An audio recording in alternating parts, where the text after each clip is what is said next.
자, 저희가 저번 시간에는 회계의 개념에 대해서 살펴보셨었죠? 자, 회계라는 게 뭐였죠? 자, 저희 회사의 어떤 경제적 정보를 궁금해하는 외부 이용자들에게 전달하는 과정이 회계였습니다.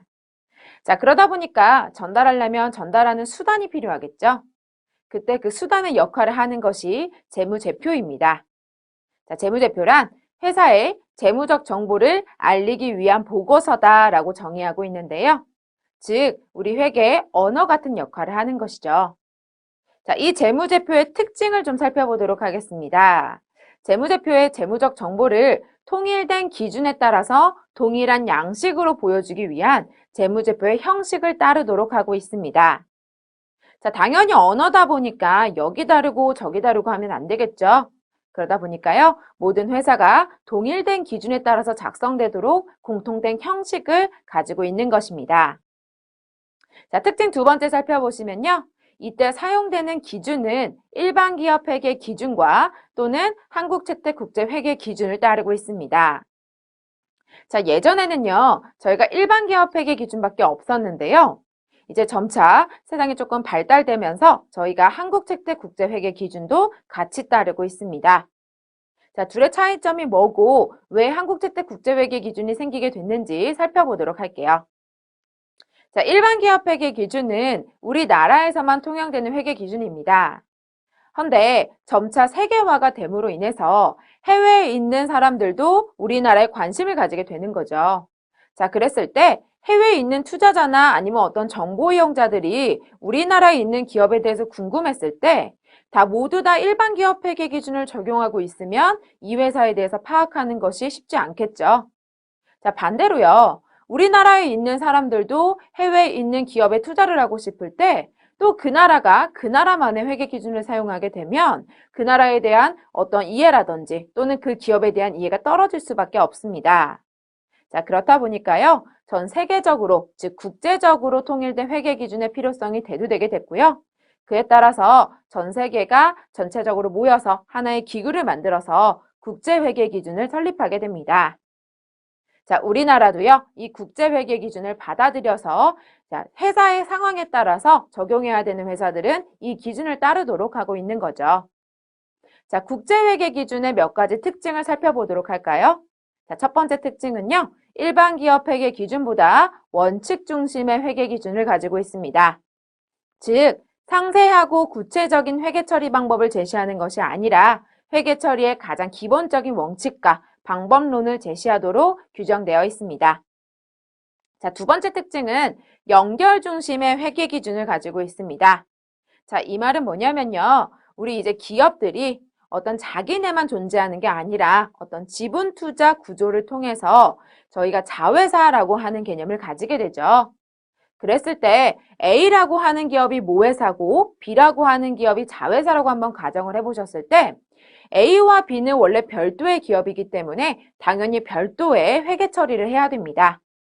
헌데 외부의 입장에서 봐서는요. A라는 기업이 B라는 기업을 모두 가지고 있는 거기 때문에 이걸 또 하나의 실체로 봤을 때 어떤 재무제표를 가지는지 궁금할 수 있겠죠. 그래서 국제회계 기준은요. 이렇게 지분 관계를 가지고 있는 기업들을 하나로 보는 연결 중심의 회계 기준을 굉장히 중요시 여기고 있습니다. 세 번째는요. 공시를 강화하고 있습니다. 자, 공시라는 건 정보 이용자들이 모두 볼 수 있도록 하게 공공연하게 보여주는 행위를 말하죠.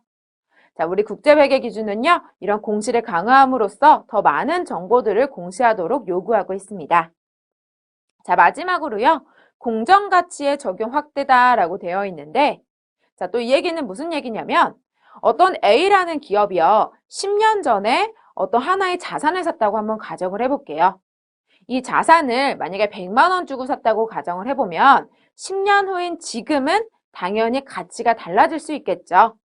그랬을 때 외부 이용자들에게는요. 이게 10년 전에 100만 원에 산 어떤 그 정보보다는 지금 현재 어떤 가치를 가지고 있는지가 궁금할 겁니다. 이걸 저희가 공정가치다라고 얘기를 하는데요. 이러한 공정가치가 조금 더 목적 적합한 정보다라는 전제 하에서 공정가치 적용하는 것을 확대하도록 할 것을 원칙으로 요구하고 있습니다. 그럼 현재 우리나라가 국제회계 기준을 어떻게 적용하고 있는지 한번 보실까요? 우리나라는 2011년도부터 일부 기업에게 의무적으로 국제회계 기준을 적용하도록 요구했습니다. 따라서 현재 국제회계 기준을 적용하고 있는 기업도 있고요. 이전과 동일하게 일반 기업 회계 기준을 적용도 하는 기업도 있습니다. 즉, 현재 우리나라에는요, 두 개의 회계 기준이 이원화되어 있다라는 겁니다. 현재 국제회계 기준을 적용하는 회사들은요, 자, 상장법인은 무조건 적용하셔야 되고요. 그리고 은행, 증권 등의 금융기관도 무조건 국제회계 기준을 적용하셔야 됩니다.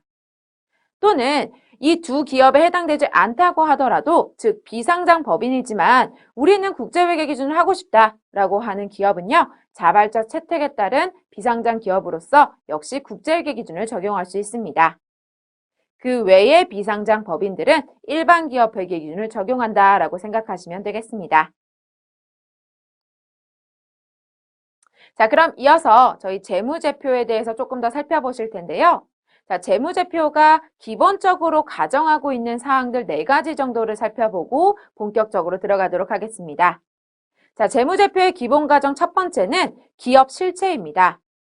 자, 기업의 소유주는 완전 독립적으로 존재하는 하나의 회계 단위로 가정한다라는 겁니다. 자, 이 얘기가 뭐냐면 저희 첫 시간과 두 번째 시간에 살펴보셨던 한포장 씨 아내에 대한 얘기를 한번 살펴볼까요? 자, 한포장 씨와 한포장 씨 아내가 자기가 가지고 있던 돈을 투자해서 포장마차를 하나 설립하게 되죠. 이 포장마차가 만약에 회사라고 한번 가정을 해보시면 물론 한포장 씨가 가지고 있는 돈으로 시작했지만 한포장 씨는 이 포장마차의 소유주는 맞지만 이 포장마차는 포장마차 독립적으로 하나의 회계 단위를 이루게 된다라는 가정이 들어가게 되는 겁니다. 자, 두 번째는 계속기업의 가정입니다. 저희가 이 포장마차가 작년에 어떻게 했는지를 정산을 해보셨잖아요. 자, 그렇게 정산하는 거는 기본적으로 이 기업이 충분히 장기간 존속한다라는 가정하에서 작성돼야 된다라는 의미를 의미하고 있는 겁니다. 자, 세 번째는요, 기간별 보고를 기본 가정으로 합니다. 즉, 장사를 계속해서 갈 텐데 그 계속한 기간을 일정 기간 단위로 분할해서 각 기간별로 재무제표를 작성해야 된다라는 의미입니다. 자, 마지막으로 발생주의입니다. 자, 발생주의 굉장히 중요한데요. 자, 발생주의 정의 먼저 읽어보시면 기업의 거래에 대한 수익과 비용을 그 현금 유출입이 있는 기간이 아니라 당해 거래가 사건이 또는 당해 거래나 사건이 발생한 기간에 인식한다라는 원칙이죠. 자, 무슨 말이냐면 자, 만약에 한포장 씨와 한포장 씨 아내가요. 장사를 하면서 오늘 10만 원어치 누구에게 이제 물건을 판 거예요. 자, 그랬을 때 그 10만 원을 만약에 오늘 팔면서 오늘 받게 되면 당연히 오늘의 매출액이겠죠. 헌데 오늘 팔면서 이 돈을 못 받고요. 이걸 일주일 후에 받기로 했다라고 가정을 해보실게요. 자, 그러면 오늘의 매출액일까요? 아니면 돈 받는 일주일 후의 매출액일까요? 즉, 오늘의 수익이냐, 일주일 후의 수익이냐의 문제인데요. 자, 저희 회계적으로는요, 여기에 대해서 돈이 들어오는 시점이 수익이 아니라 이 물건을 판 행위, 이 거래가 일어난 시점에 수익을 인식해야 된다라는 겁니다. 즉, 당연히 오늘 돈은 못 받았지만 물건을 팔았다라고 하는 거래가 일어났기 때문에 오늘 기준으로 수익, 매출액을 인식해야 된다라는 원칙이 되는 거죠. 자, 그럼 이번에는 재무제표의 종류에 대해서 살펴보도록 하겠습니다. 자, 재무제표에는 저희가 기본 5대 재무제표라고 부르는 5가지가 있는데요. 첫 번째는 재무상태표, 두 번째는 손익계산서, 세 번째는 현금흐름표, 네 번째는 자본변동표, 다섯 번째는 주석입니다.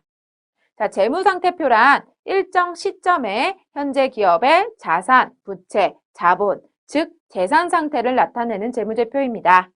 즉, 지금 현재 이 기업이 얼마의 자산을 가지고 있고 얼마의 빚을 가지고 있고 진짜 자기 소유분이 얼마를 가지고 있는지 있는 그대로의 상태를 보여주게 되는 거죠.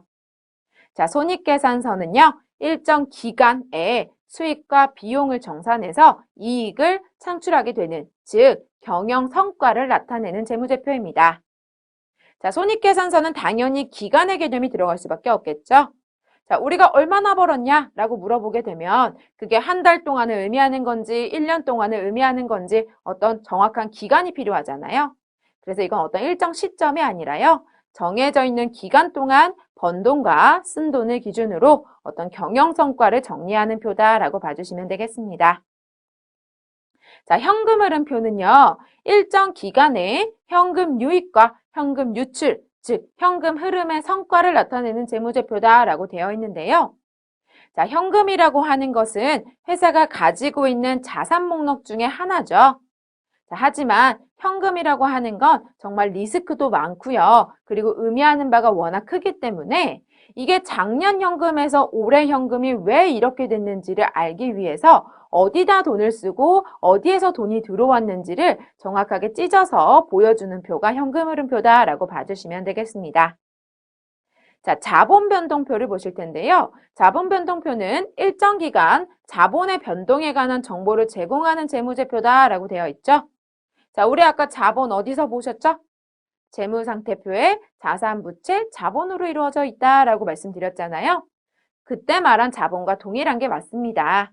그런데 자본이라고 하는 거는 소유주의 부분이잖아요. 소유주의 몫이기 때문에 소유주 입장에서는 자기 몫이 왜 작년 대비 올해 이렇게 변했는지에 대해서 당연히 궁금할 수 있겠죠.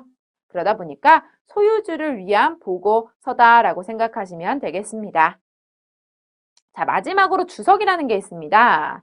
자, 우리가요, 일반적으로 주석 하면 딱 생각나는 게 읽어도 그만, 안 읽어도 그만, 약간 이렇게 생각을 하시죠. 하지만요, 우리 회계정보에서 주석은요, 굉장히 중요한 정보입니다. 앞에서 보여줬던 4가지 표에서 여러 가지 기본 가정, 그리고 여러 가지 중분류, 또는 여러 가지 어떤 평가들이 들어가기 때문에 앞에서 숫자로 다 말할 수 없었던 것들을 주석에서 자세하게 설명해 주게 됩니다. 즉, 재무제표에 추가적인 설명이 필요한 부분에 대해서 자세하게 기록하고 있는 것들을 주석이라고 얘기를 하고요. 주석은 표가 아님에도 불구하고 제가 기본 5대 재무제표의 하나의 구성 항목으로 치고 있습니다. 자, 그럼 구체적으로 5가지 재무제표에 대해서 하나하나 보실 텐데요. 첫 번째로 재무상태표를 살펴보도록 할게요. 자, 재무상태표랑 일정 시점에 결산기말의 재무상태를 나타내는 보고서다라고 말씀드렸습니다. 즉, 회사의 결산일이 만약에 연말이라면 12월 31일 기준으로 현재 이 회사가 가지고 있는 자산과 부채, 자본을 나타내게 되는 거죠.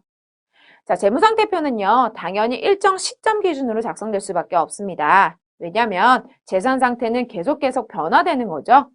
어제와 재무상태 그리고 오늘의 재무상태는 당연히 다를 수밖에 없기 때문에요. 하나의 시점만 딱 우리가 작성할 수 있고요. 그 시점은 결산 기말 시점, 즉 만약에 12월 말 법인이라면 12월 31일, 3월 말 법인이라면 3월 31일 기준으로 작성이 되게 되는 거죠. 자, 우리 재무제표의 형식을 보시면요. 자, 왼쪽과 오른쪽에 적히는 것들이 있는데요. 자, 회계적으로는 왼쪽, 오른쪽이라고 표현하지 않습니다. 이 용어는 외워주셔야 돼요. 자, 왼쪽을 차변이라고 얘기하고요. 오른쪽을 대변이라고 얘기를 합니다. 자, 차변에는요. 자산 목록들이 쭉 오게 되고요. 저희 대변에는 부채와 자산 목록이 오게 됩니다. 자, 이랬을 때 네모 반듯한 그림 안에 들어오게 되죠. 즉, 부채와 자본의 합은 자산이 되게 됩니다.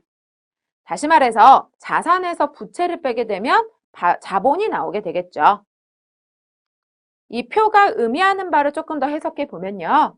결국 대변에서 의미하는 바는 뭐냐면 내 차변에 있는 자산이 어떻게 이렇게 하게 됐는지를 보여주는 그 출처를 보여주게 되는 겁니다. 자, 내 자산이라고 하는 건 지금 현재 내수 중에 있는 것들이잖아요. 자, 이것들이 어떻게 내수 중에 있는 거냐라는 건데요. 자, 그 구성 항목이 2개인 거죠. 부채는 남한테 빌려와서 내수 중에 있는 거다라는 거고요. 자본은 원래 내 거여서 내수 중에 있는 거다라고 하게 되는 겁니다. 즉, 내 자산을 구성하고 있는 부채 자본을 통해서 부채는요, 내 자산 중에 채권자의 몫이 된다라는 거고요. 자본은 주주의 몫이 되는 거다라는 의미가 되겠죠. 결국 자산은 기업이 조달한 이 자금을 어떻게 활용하고 있는가, 어떤 것들을 통해서 내가 이 자산을 실현하고 있는가라는 걸 볼 수 있고요. 부채 자본이 의미하는 건 기업이 어떻게 요 자금을 조달했는가라고 하는 출처를 보여주게 되는 겁니다. 자, 저희 재무상태표의 작성 기준을 살펴보도록 할게요. 자, 재무상태표는요, 먼저 구분 표시를 하도록 요구하고 있습니다. 즉, 앞서 보신 거와 마찬가지로 자산, 부채, 자본을 꼭 구분하셔야 되고요. 자, 자산, 부채는 유동과 비유동으로 구분하셔야 됩니다. 자, 이때 말하는 유동, 비유동 좀 이따가 살펴보실 텐데요. 자, 유동성이 좋다 이렇게 얘기하잖아요. 자, 유동성이 좋다는 건 빨리빨리 회전된다라는 거죠. 즉, 유동성이라는 건 뭔가 빨리 변하는 것을 의미하는 거고요. 비유동은 그 시간이 조금 더 길게 가는 거죠. 이걸 구분해서 표시해야 되고요. 자본도 역시 자본금 및 자본잉여금 등으로 각각 구분 표시를 해야 될 것을 요구하고 있습니다. 두 번째는 총액 표시할 것을 작성 기준으로 삼고 있습니다. 자, 총액 표시라는 건 마음대로 상계 처리하면 안 된다라는 거예요.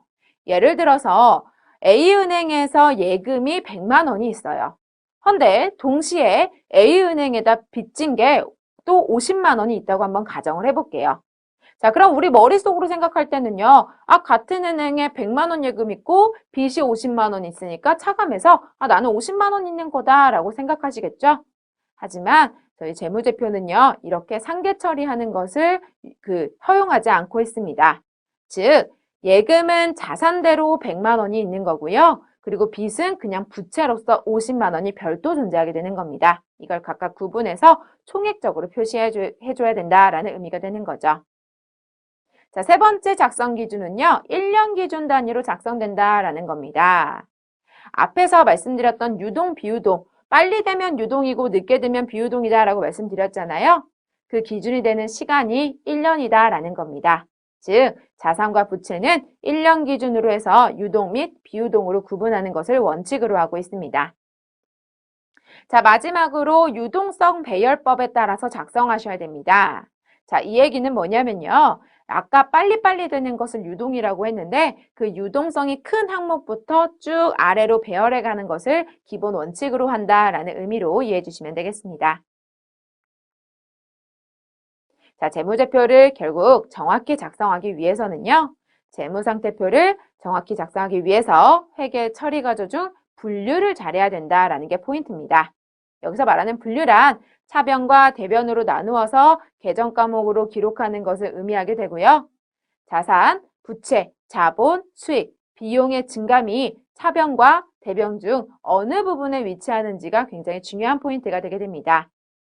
앞에서 이제 저희가 쭉 보실 텐데요. 앞에서 학습하실 때 이러한 분계를 저희가 학습하시면서 이 키포인트가 되는 것을 점차 자연스럽게 습득하게 되실 겁니다.